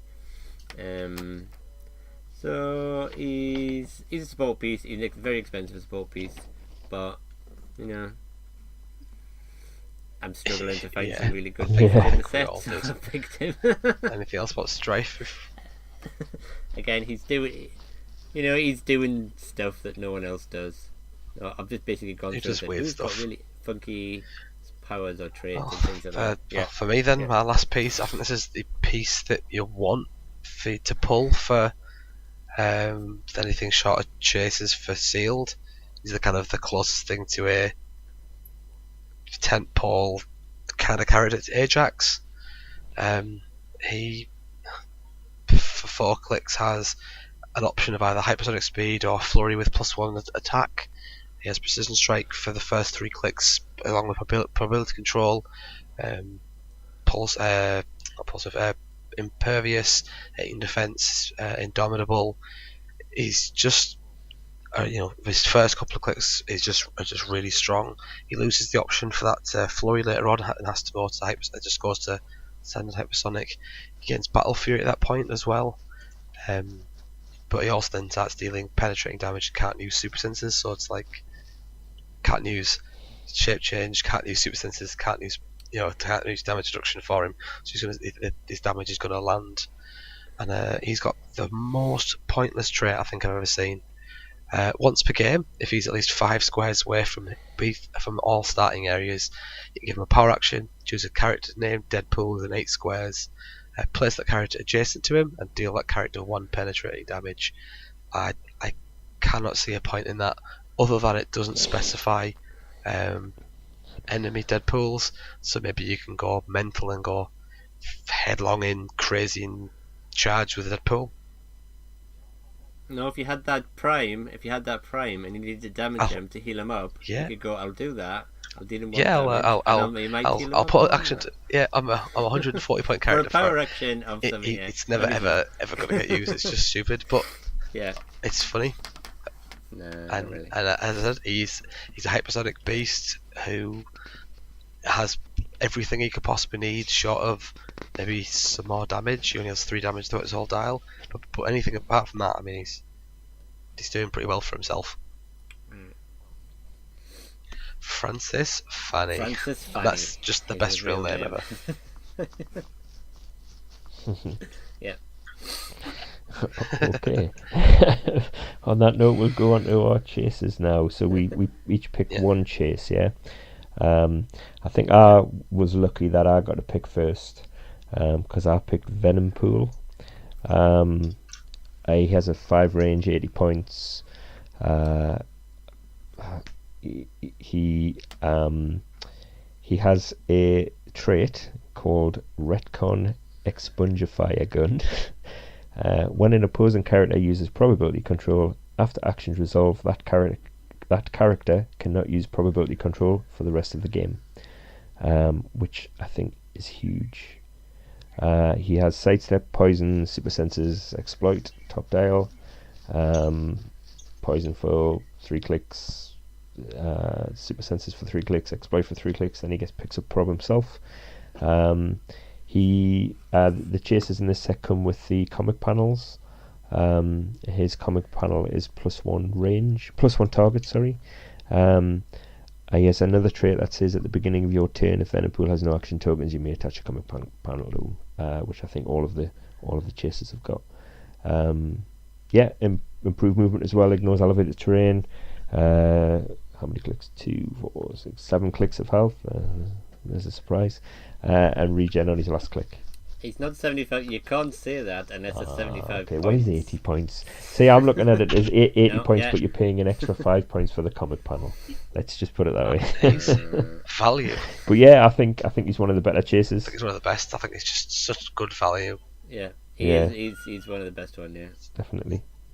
He doesn't have a lot of range or anything, so you need to get him up there to get his poison and his exploit working. Yeah, he has 5 range, single targets, so yeah. Yeah. The comic panels are all, well, not all useful, but some of them are useful. You can give him, like, one of them gives him combat reflexes or something like that, so you probably want to maybe slap that on him to give him a 20 defense up close and with super senses, and then swap the other ones around, maybe to do, I can't remember what all the other ones do. Enhancement, stealth, quick, small cloud, stealth. Yeah, there's a few useful ones, especially as I say, 80 points. Yeah, I mean he's dirt cheap, really. A lot worse than that. Yeah. I mean he's got the monster keyword points as well. Pair big. him with Bizarro Green Arrow. Yeah. So that was my pick. Yeah. Chris. Okay, for me, I have gone for the Ultra Chase, which, if you've seen all the pictures on Facebook, doesn't seem to be that rare. Well, is it an Ultra Chase or is it an Ultra Rare? Because that's come in a conversation I've noticed. Alright, well, anyway, I don't know. It just seems like everybody's got one. That distribution. So it's definitely not as rare as like that white rabbit. It's malarkey. So this is Deadpool riding a unicorn. He is 140 points. He has a Mystics team ability, 7 range, Deadpool core animal, and mystical keywords. He's got decent stats. Certainly start with a charge. Don't particularly. He's got Psychic Blast, which doesn't really go well with the charge, but never mind. He's got Indom. He's got a special defense power that he can use Impervious. And once per game, when he would take damage, you may choose that he takes no damage instead. So that'll stop your alpha striking. Thank you very much. He's got a couple of traits. He ignores hindering for movement and for targeting, and his traits are at the beginning of the turn. If he has no action tokens, he can make a close attack using blades, claws, fangs, which is pretty nice. A free attack. And he hasn't got like a flight, so you could like carry him up and then do that. He's also got another trait. He's to spreading joy and rainbows. When he hits an opposing character, after acting resolve, he places his rainbow joy marker on that character, removing it from anywhere else. A character with that marker can't attack Deadpool unless the only character on its force. And at the beginning of its player's turn, and that character rolls a d6 and a 5 or a 6, you remove the rainbow joy marker. So you can sort of carry him up. He does his free attack. If he hits, then you stick that on him, and then they might not be able to attack back, which is pretty nice. And even to do attack back, he could say, well, I'm not going to take any damage, thank you very much. He's probably, I don't know if he's like slightly too many points. He's certainly doing stuff that no one else can do. Maybe stop on attacking, tying people up, and then if they can't attack you, maybe they can't attack somebody else. I don't know. He's fairly decent. Obviously, it's a really nice sculpt, and you'd probably want him. And you'd certainly play him a bit. I'm not sure if he's competitive, but he does quite a lot. Just don't know if he's a little bit too expensive, because at like 140, you then immediately compare him to Jakeem. Yeah, he's got Mystic's team ability as well, hasn't he? So. Yeah. What do you think? I like him. I like him a lot. Animal keyword. I want him for my animal team. I love the sculpt. To be honest, it's like I don't know if I'd play him that much, but I certainly would. I certainly like the look of him, and it's one for the shelf, isn't it? He's very good. Yeah. Just the fact that you can, as you say, stop alpha strikers by just going, that 7 damage that you've just hit me with. Yeah, I'm not going to take any of it. It's just like it's ridiculous. I do like him a lot. Yeah, so for me, that man was Hulkpool. I don't rate a lot of the other chases. I think Hulkpool's the only other one I think he was worth it. I think the rest of them are a bit meh. But yeah, he's the same as all of the other hulked out heroes, except for this one has probability control. 12 attack, probability control, 125 points, so he can cram himself on ultra heavy, and he ignores and destroys blocking terrain. He comes with the comic book panels, so he can get stealth if he wants for the crack. And then if he does hit you, if he hits you by 4 or more, he either heals for 3 or counters all of your powers. And then at the end of the dial, he does the same thing as the other ones, where he can revert back to a Deadpool at the same click number -1. So he can kind of jump up to the 100-point one from the Fast Forces. He is just a Hulk, as far as everyone knows, but he's got a Deadpool twist with some prop control and these comic book panels. Is there any of the other chasers you guys think are worth a big shout out for something to do something interesting, or you guys with me that I think they're all a bit meh? I quite like the no one else will like him, like the Golden Age one, mainly because again he's a multi-taxi. He's got good stats for a multi-taxi dude, and again I think the comic panels might give you a lot of might save him. Yeah, you might because you're basically adding on maybe an extra 5 or 10 points or something with just the options of different powers. So I think probably none of them are like the same as like that. There's another one, I can't remember what it's called. Pulp. Yeah, that Pulp that Deadpool. one. I thought he was quite interesting as well. But again, I think probably if you're going to be playing competitively, you want to get your hands on a Venom Pool really. Maybe it's Hulk Pool as well. Or all of them if you want. Yeah, that's the unfortunate thing, that you only get a comic panel with the chasers, so, and that's what people are going to be after. So yeah, great. Okay, Dale has left us for a sec, so we will crack on. Just do you want me to go to the rules what you. section? Okay. So basically, I'm just going to give a rundown. Wizkids have released a few articles, just talking us through the rule changes that they're going to bring into being. I know this has been going on for a while because we've been waiting for a new rule book for a long time.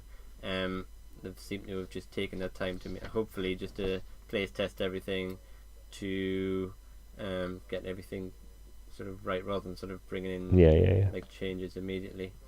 So I'm just going to go through what they've done. 1, 2, 3, 4, 5 different articles over the past few days. So I'm just going to briefly run through all of them and we're going to chat about them all. So anyway, the first one was just given the outlines of what they're going to do, and I've condensed this down in basically a sentence. So the goal is basically to make it easier for new players to remove confusing effects, focus on fun rather than exploiting loopholes, and trying to do all that without reducing strategic complexity. And the main focus on that is to look at language and timing. So as I said, specifically, they're not going to go through and try to rebalance all standard powers, or to try and FAQ anything they think is like overpowered or anything like that. It's basically stuff that we've probably all thought about when we've been playing Heroclix, when we've been trying to learn these confusing rules sometimes. That Wizkids write special powers that have like very little, do pretty much the same thing, but the wording's always different. So trying to, you're never sure if one power works that way, if the other power is going to work the same, because the words are not consistent. So hopefully Wizkids are going to look at that. That's basically that's what they've said their goals are.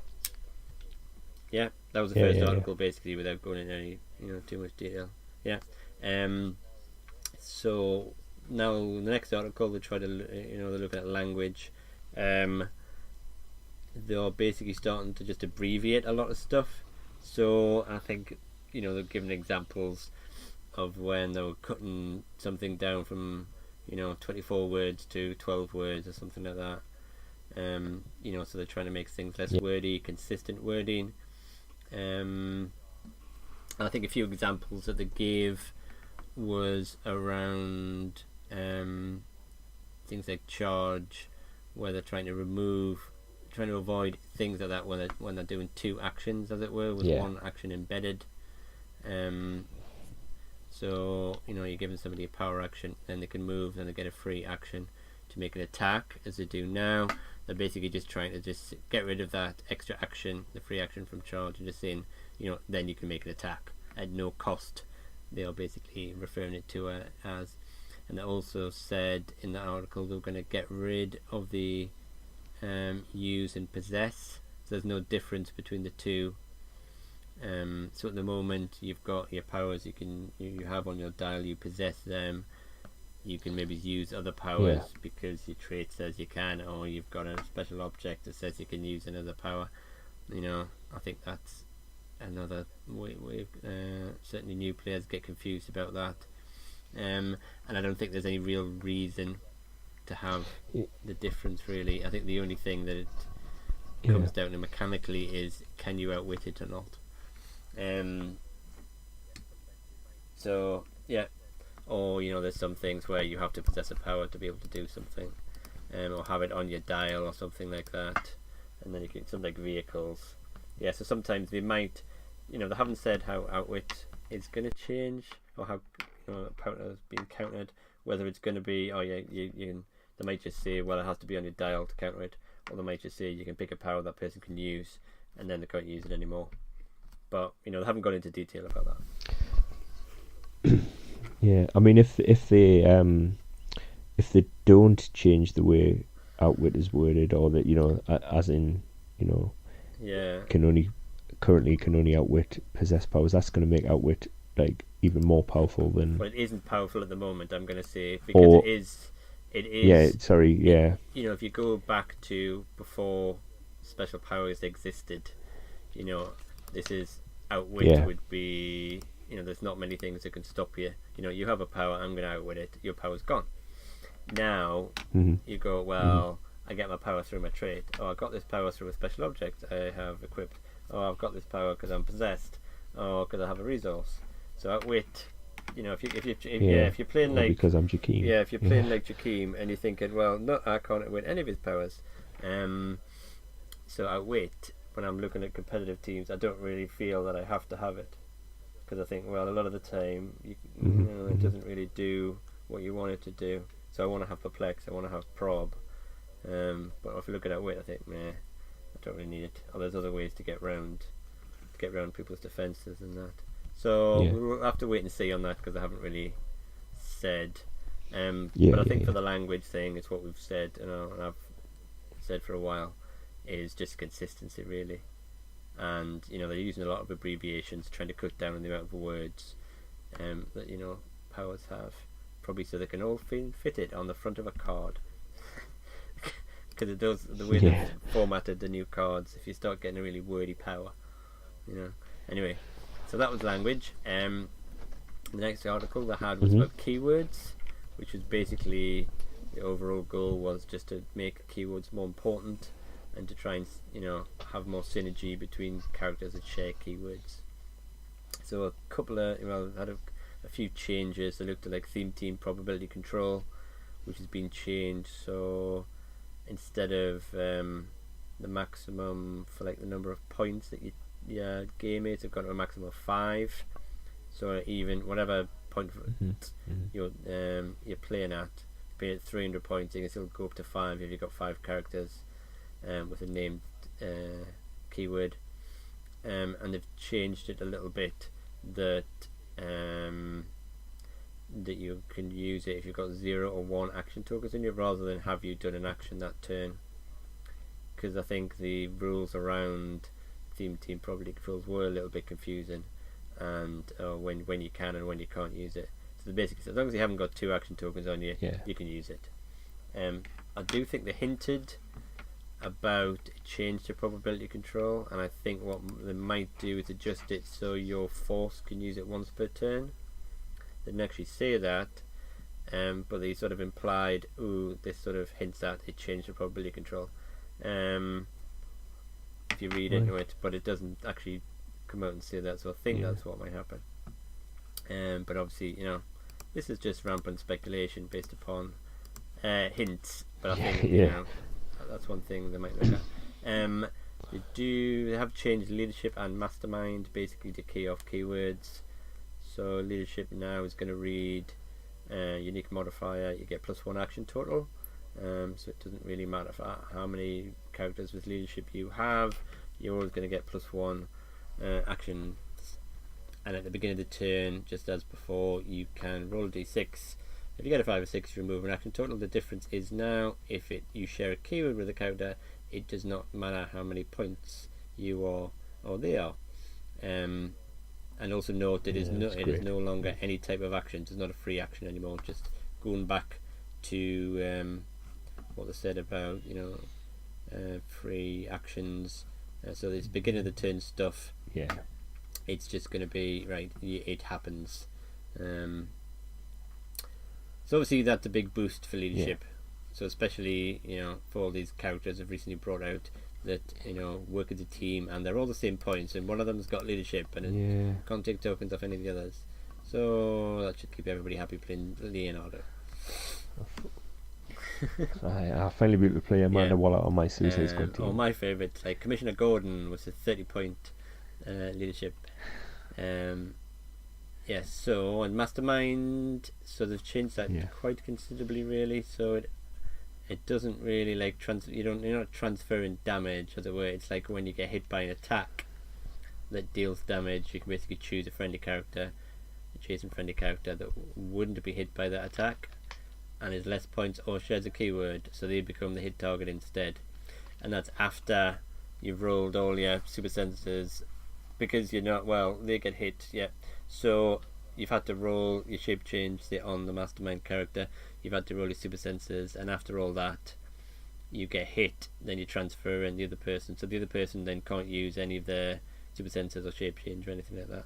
They become the hit target of the attack instead. So you can't say then Mastermind like poison damage or anything like that.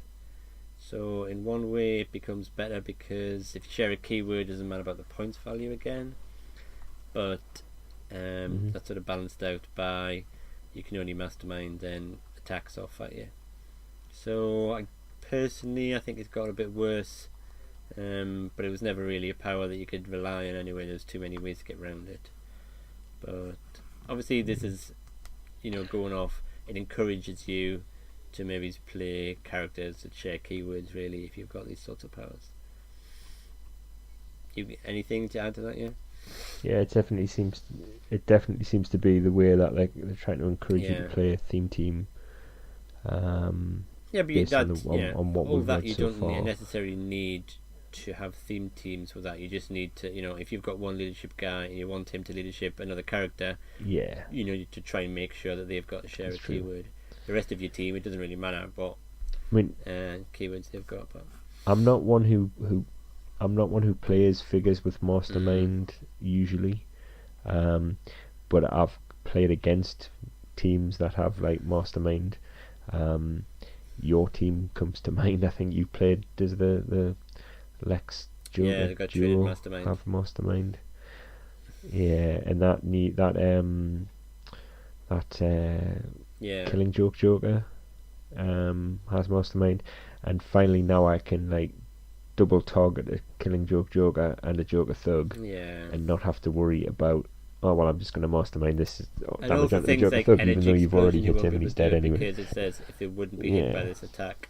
So if you just go, oh, they've got Mastermind now, and there's even more ways to get around it, because you just go, oh, this energy explode you, and your other guy who were getting Mastermind off onto is getting hit by that attack, so you can't then Mastermind your hit off onto him. So there's I think it's getting quite a bit worse, and it's a shame because it wasn't, there's lots of ways to get around it anyway. I think what it might hint to is that they're gonna remove that sort of thing with Mastermind from Precision Strike, because it doesn't involve transfer and damage or anything like that. So I suppose swings and roundabouts really with that. Yeah, it is all. I mean, they said it's all about kind of balancing the powers out, isn't it? So those are the two. Obviously, there may be more examples of how they're bringing changes to powers, but those are the ones that they've looked at the moment. Yeah, I mean, they seem to be releasing these articles every day, don't they? I mean, well, they didn't want to do one today because they did like a rotation one. Because of the rotation, but they had like 5. Sort of those 5 were like one day after another. Going on to the next one. So big changes. This was about timing, and some of this was like explained in some of the what about language and things like that. So they've basically, I mean, one thing I did find was that they do a little quiz about in the article, if you read that, because it said like, can you do this in response to this? And I was going, what does in response to mean? So I got a bit confused by the quiz, but I don't know if that was intentional or not, because they were basically using the quiz to say, isn't it confusing at the moment? And look how it's not going to be confusing in the future. But I couldn't make head and tails of what the quiz meant, so...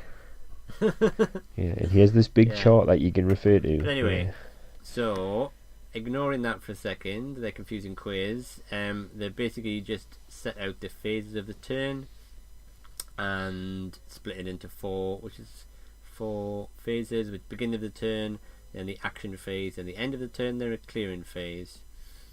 And I think just for simplification purposes, they've basically want to get rid of, in the beginning of the turn, only powers or abilities that specify beginning of the turn can trigger and resolve.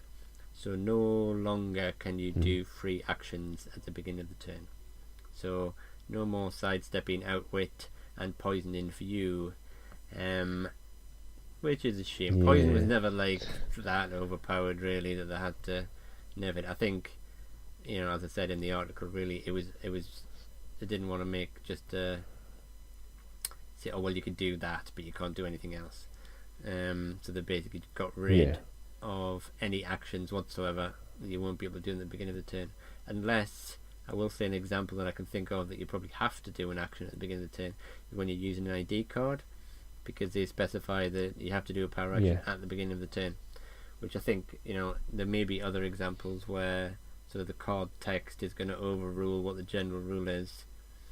I'm not sure then if they might say that actually that ends the beginning of the turn, because they did say when you do an action, the beginning of the turn ends. So currently they say that, but it says, well, if you do a non-free action, unless that action has to be given at the beginning of the turn. I think they might get rid of that sort of proviso and just say that, well, if you do ever have to do an action at the beginning of the turn, then the beginning of the turn phase ends. So at the moment you can do like call in somebody and you can still do free actions and still beginning of your turn, but they might, Yeah. It's not like a huge, It depends how they word things, isn't it? I think so. I think they'll just get rid of that just to simplify it, because there will be certain other things that like specify that it has to happen at the beginning of the turn, and it's going to be an action, but it's only going to be like people's special powers or things like that. So you can't really go back. And like errata, like 100, a few different characters, they'll probably just say yes, that's fine, but it will end the beginning of the turn. Anyway, so no more fanning about at the beginning of the turn doing hundreds and hundreds of different things before you start doing non-free actions. So then the action phase is going to be where all the actions are given, and then your end of the turn phase is basically when any powers and ability that specify end of the turn will trigger and resolve. So no more like sloth and sidestep sort of thing. It's not like it's going to be rotated out before. Yeah, they're going to rotate out anyway, aren't they? Come into being. And then clearing phase is going to be simply just you clear, and you can't do anything else in that phase. So it's clearing things up quite a lot. I know we talked a few weeks ago about like the rulings that they had about the beginning of the turn, triggered effects and things like that, which were quite confusing really. So I think that was what they'd said was a sort of taste of things to come really, because they said that triggers before you can do any actions and stuff. So now it's basically you do your beginning of your turn stuff, right? Now you move on to doing your actions, and then you do end of the turn stuff, and that's it. Now. Yeah, I mean, it is kind of it does look a lot when you see it written down on that article. Like these are all the sort of phases in the game kind of thing, and all the actions you can do, and the triggers and what have you. And this is what it's going to be from now on, moving forward. Not from now on, but when the new rules come into effect, it does look a lot. Yeah, I think a lot of the articles were just like about explaining why they're doing what they're doing, really, rather than the actual meat of it. Could be condensed into a couple of sentences, really. It may get a little bit confusing when you're going back over old cards and then you're trying to think, how does this work? Because it might be weird things happening at the beginning of the turn. But most of it, you'll just go, right, that's fine. Instead of it being a free action, it'll be, well, I'll go on to this in a minute, but then it'll just say, well, it's a no-cost action or something like that, because it can't be given in that particular phase or something like that. Anyway. So this sort of links on to the latest one that they did with like about free actions, which this was again a quite wordy article, but I've basically condensed it down to at the beginning of the turn or end of the turn, any free actions are now basically going to be labelled you may. So instead of like saying leadership or poison or anything like that used to be a free action at the beginning of the turn, it's going to be you may do blah blah blah. You may deal 1 damage to everybody adjacent to you. You may roll a d6 and see if you can take a token off people. So it's basically getting rid of the fact that it's an action. And the other bit that the change is any free actions that are part of another action, like an embedded thing like charge or running shot or hypersonic speed, or anything that like triggers after actions resolve or something like that, are basically now going to be no cost. So rather than having given a power action, moving, then given another action to make an attack, they basically say you're going to make that attack at no cost to avoid it like getting, you've got all these other actions you can do inside this one action. So again, I think it's not really changing a huge amount. It's not going to affect much apart from if you went back and did this when green batteries were around, green batteries wouldn't have as much effect as it did, or science police or anything like that. So it's, as I say, that article was quite wordy, but that's basically it in a nutshell. It's not going to change an awful lot. It's just little things you're going to have to remember looking back on. You're going to look back on the wording of old cards and just have to get it right in your head, really. But I think for newer players especially, it's going to be, I think the powers by reading them are going to be a little bit less confusing. Because they can. I mean, there's nothing worse than when you get a new figure and you look at the card and it's just words explaining a trait or whatever, and you're like, oh my god. They're cutting down on words, making the words consistent and sort of less confusing, really. I think that's what you have to. I mean, it'll just be those one or two powers that maybe have changed. Then, you'll have to get your head around and try and adjust to. But I mean, personally, I don't think there's anything I'm going to disagree with. Or I think they're all good changes. Or maybe the one thing that they said today was like 80As, which I know we mentioned when we said rotation. But I thought I had this down in my notes anyway before they announced today. I think when they were talking about in the keyword section, there was no mention of that in theme teams. So I did think, and I think that maybe it's licensing as well, having that print and play, they've stopped doing that. So because you can't actually print off any of these ATAs, I thought, I think with the rule changes, I thought they were going to go the journey. But they're not getting rid of them altogether, they're just saying Golden Age. So if you're playing casually or whatever, you're going to still be able to play ATAs. But yeah, that's the one thing I was a little bit sad about ATAs going, because I do like some of them. But apart from that, I mean, there's some really good ones. There's probably a lot of them that you never ever played ever. So no more Midnight Suns. It's a shame that the good ones are going. No more Midnight Suns. No more GC PD. Not that you could have it with many figures. Batman with the bomb. Anyway, So I quite like the rules changes, and hopefully it will make it a lot easier for new players, which is the main thing. And then anything that encourages new players to play the game and pick it up easy is a good thing. So yeah, definitely. And it's always going to be these veteran players that have going to struggle to get their heads around how things have changed. But I don't think they're that hard, really. There's going to be a few little power changes and changes in terminology, but nothing too difficult. Okay. Okay. Right, so on to the team challenge next then. So it was my pick last time, and I picked Deadpool or any variation of Wade Wilson to build a. Wade Wilson, you did. Real name, to build a modern age team. I have to once again confess now that even though it was my pick, I completely forgot until about 30 minutes before recording this. So I've pulled a team together. I spent hours going through all the keywords, thinking I'll make a theme team. And all of the new Deadpool have got hundreds of keywords. I've had a very, very busy week and completely slipped. I have been lying. I didn't. I was going to say completely slipped my mind, but I've come up with a team. It's not meant to be in any way competitive. It's although it does have a resource on. It's just fun. So basically, I started off with the phasing. Well, basically the shifting focus Deadpool. Shifting focus. With the phasing teleport one on my team first, because I wanted to use the detective keyword. I hope you haven't copied mine, because that's exactly what I have no idea what you've picked, but yours is probably considerably better than mine. So I have the phasing teleport shifting focus Deadpool. Yes. I've paired him with Commissioner Gordon. That's funny enough. Okay. Ace the Bat-Hound. Yeah. I've picked.